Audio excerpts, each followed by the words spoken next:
Bismillahirrahmanirrahim. Assalamualaikum warahmatullahi wabarakatuh. Alhamdulillah, saya di sini dapat menyelesaikan tugas UTS saya dengan mata kuliah hadis tarbawi. Ya, saya sendiri dengan Ataya Hasan Salsabila di kelas PAI 6B. Bagaimana kabarnya teman-teman semua? Semoga kita semua dalam lindungan Allah Subhanahu wa taala ya dan selalu dalam keadaan sehat walafiat. Oke, di sini saya akan menjelaskan tentang hadis sifat kepribadian pendidik.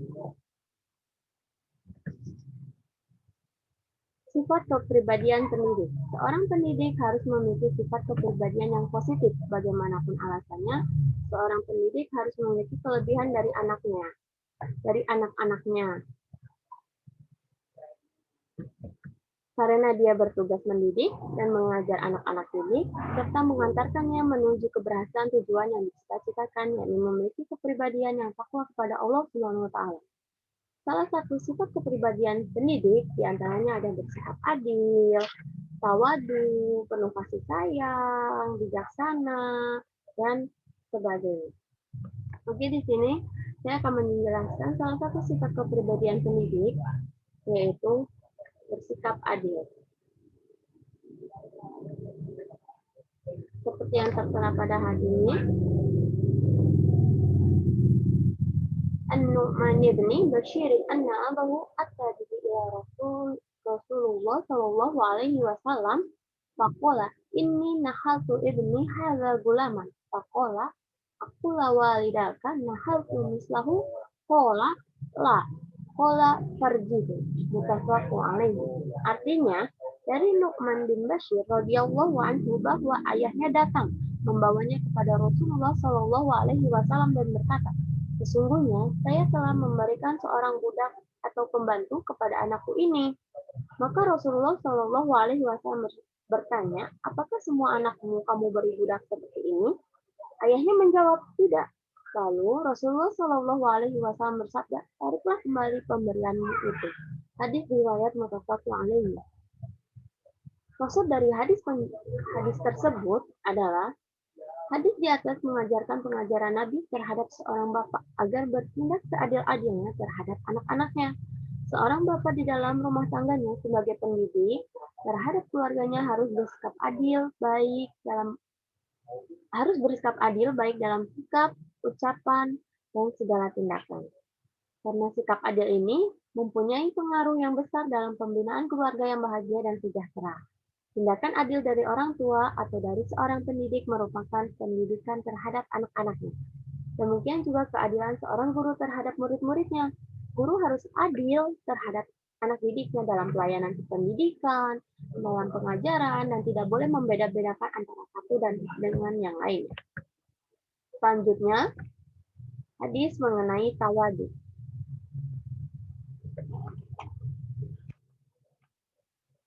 Hadis mengenai tawadu yaitu an masukin qala dakhalna ala Abdullah bin Mas'ud qala ya ayuhan nas man alima syai'an falyakul bihim wa man lam ya'lam falyakul wallahu a'lam fa inna min ilmi ayyakula lima la ya'lamu wallahu a'lam. Qala Allah azza wa jalla li nabi sallallahu alaihi wasallam qul ma as'alukum alaihi min ajrin wa ma ana min mutakallifin. Ar-Rajulul Bukhari. Artinya, dari Masruk berkata, kami masuk ke rumah Abdullah bin Mas'ud radhiyallahu anhu, kemudian ia berkata, wahai sekalian manusia, barang siapa mengetahui sesuatu, maka hendaklah ia mengatakan apa yang diketahuinya. Dan barang siapa yang tidak mengetahuinya, maka hendaklah ia mengatakan Allah lebih mengetahui. Karena sesungguhnya termasuk ilmu bila seseorang mengatakan Allah lebih mengetahui terhadap sesuatu yang ia tidak ketahuinya. Hadis riwayat Bukhari. Dan Allah berfirman kepada nabinya, katakanlah hai Muhammad, aku tidak meminta upah sedikit pun kepadamu atas dakwaku, dan bukankah aku termasuk orang-orang yang mengada-ngadakan? Bukanlah aku termasuk orang-orang yang mengada-ngadakan? Quran surat Shur ayat 86.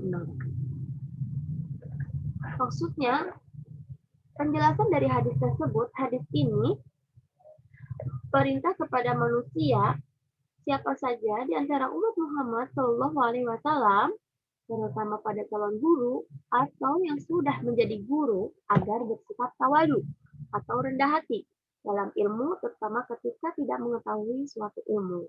Sifat tawadu adalah sifat pertengahan antara takabur dan rendah diri. Dia jadi di tengah-tengah.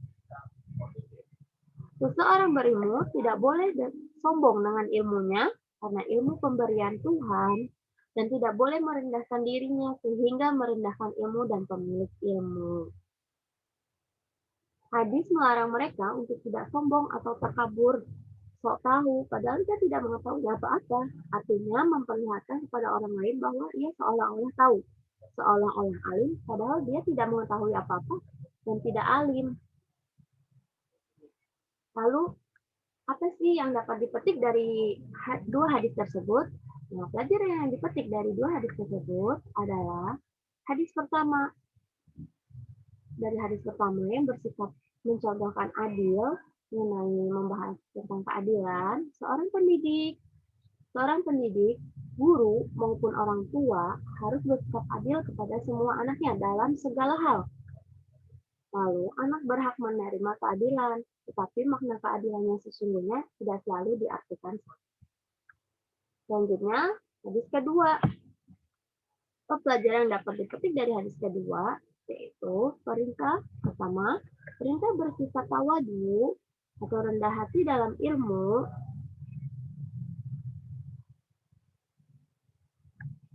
terutama ketika tidak mengetahui suatu ilmu, katakanlah apa adanya, aku tidak tahu, atau Allah lebih tahu. Lalu tidak boleh memaksakan diri atau mengada-ngada jawaban ilmu yang ngawur atau tidak benar. Yang ketiga, tidak mengurangi bobot keilmuan seseorang yang mengatakan tidak tahu terhadap ilmu yang belum diketahui. Oke, sekian penjelasan dari saya mengenai hadis sifat kepribadian pendidik. Kurang dan lebihnya saya mohon maaf. Wabillahi taufiq wal hidayah. Wassalamualaikum warahmatullahi wabarakatuh.